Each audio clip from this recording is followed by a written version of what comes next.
হর হর মহাদেব। নিয়তি বা ডেস্টিনি বলতে কি কিছু আছে? হ্যাঁ, অবশ্যই আছে। চলুন আজকে আপনাদেরকে উদাহরণ দেই। অর্জুন কি বিশ্বের সর্বশ্রেষ্ঠ ধনুর্ধারী ছিলেন?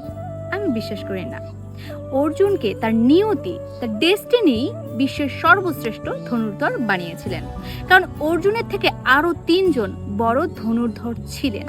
এদের মধ্যে একজন ছিলেন একলব্য, যার বৃদ্ধাঙ্গুলি গুরু দ্রোণাচার্য কেটে নিয়েছিলেন অর্জুনকে বিশ্বের সর্বশ্রেষ্ঠ ধনুর্ধারী বানানোর জন্য।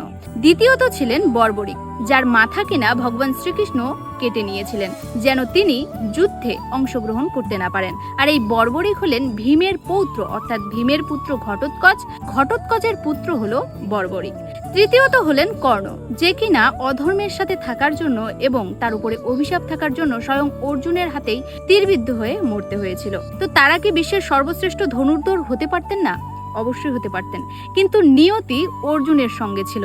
এজন্যই নিয়তি বা ডেস্টিনি অর্জুনকে বিশ্বের সর্বশ্রেষ্ঠ ধনুর্ধর বানিয়েছিলেন, কারণ অর্জুন সত্যের পথে ছিলেন, ধর্ম স্থাপনার কার্যে ছিলেন। এছাড়া ভগবান শ্রীকৃষ্ণ স্বয়ং তার রথের সারথি হয়েছিলেন, কারণ তিনি সৎ ছিলেন। তাছাড়া অর্জুন অত্যন্ত লয়াল ছিলেন। ভগবান শ্রীকৃষ্ণ তার কাছে নারায়ণী সেনা অফার করার পরেও তিনি ভগবান শ্রীকৃষ্ণ অর্থাৎ স্বয়ং নারায়ণকে বেছে নিয়েছিলেন। আর এজন্যই ভগবান শ্রীকৃষ্ণ স্বয়ং অর্জুনের সারথি হয়েছিলেন এবং তাকে যুদ্ধে জয়লাভ করিয়েছিলেন এবং তাকেই বিশ্বের সর্বশ্রেষ্ঠ ধনুর্ধর বানিয়েছিলেন। তো ডেস্টিনি বা নিয়তির কিন্তু অর্জুনকে বিশ্বের সর্বশ্রেষ্ঠ ধনুর্ধর বানিয়েছিলেন।